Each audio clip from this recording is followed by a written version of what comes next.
Start. महोदय, एक के बाद एक आते हैं शारीरिक आवश्यकताएं यथा भोजन, कपड़ा, मकान और आराम जीवन की मौलिक आवश्यकताएं हैं। दूसरे स्तर पर आती है सुरक्षा और भविष्य के प्रति निश्चिंतता। इनके लिए मनुष्य भांति भांति की वस्तुओं का संग्रह करता है। फिर है सामाजिक आवश्यकताएं, जैसे अपने परिवार के भीतर और फिर बाहर के दूसरे लोगों से अच्छे संबंध बनाए रखने के लिए सामाजिक, आर्थिक, राजनैतिक और मनोरंजनात्मक संगठन बनाना। चौथे स्तर पर है अहम संबंधी आवश्यकताएं, जैसे आत्मसम्मान, आत्मविश्वास और आत्मतुष्टि आदि। आत्म परितोष अर्थात उन्नति, विकास और ख्याति प्राप्ति की क्षमताओं को साकार करने व्यक्ति की अंतिम और उच्चतम अपेक्षाएं हैं। इन आवश्यकताओं की पूर्ति के लिए मनुष्य अपने आसपास उपलब्ध पर्यावरण का दोहन करता है। जल, थल, वायु ही नहीं, पेड़ पौधों, पशु पक्षी, जीव जंतुओं तक का उपयोग करता है। सभी शक्तियों का, यहाँ तक कि सबल व्यक्ति अपने से निर्बल व्यक्तियों तक का दोहन करता है, जो शोषण की सीमा तक पहुंच जाता है। इसके लिए भांति भांति की तकनीकें खोजी और अपनाई जाती हैं।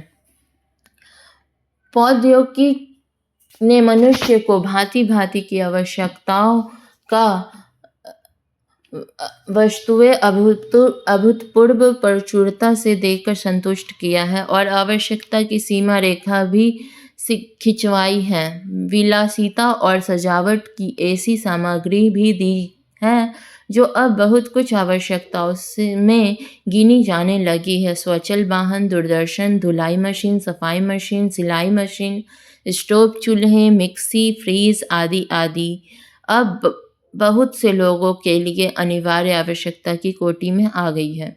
तकनीकी और औद्योगिकी से यह सब संभव हुआ है, किंतु एक ऐसा अल्प वर्ग भी है जिसके लिए विलासिता आवश्यकता की कोटि में आ चुकी है।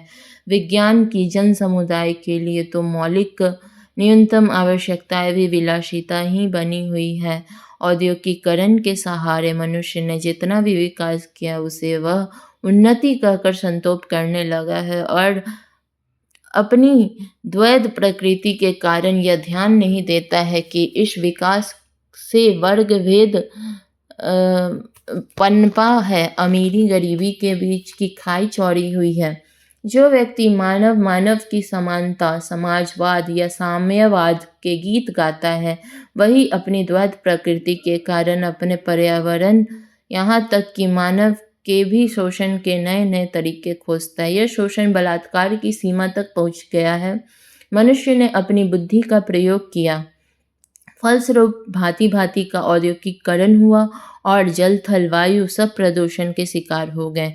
जितना ही अधिक विकास उतना ही अधिक विनाश हुआ। प्राकृतिक संपदा का भीषण ह्रास हुआ। व्यापक वन विनाश से भूमि बंजर और मरुस्थल बन गई। एक बड़ा हवाई जहाज एक दिन में जितनी ऑक्सीजन खर्च करता है उतनी ऑक्सीजन 17,000 हेक्टेयर वन में तैयार होती है, और वन बचे ही कितने हैं। इस उद्योग प्रधान सभ्यता का केंद्र पूंजी है और धर्म स्वार्थ है।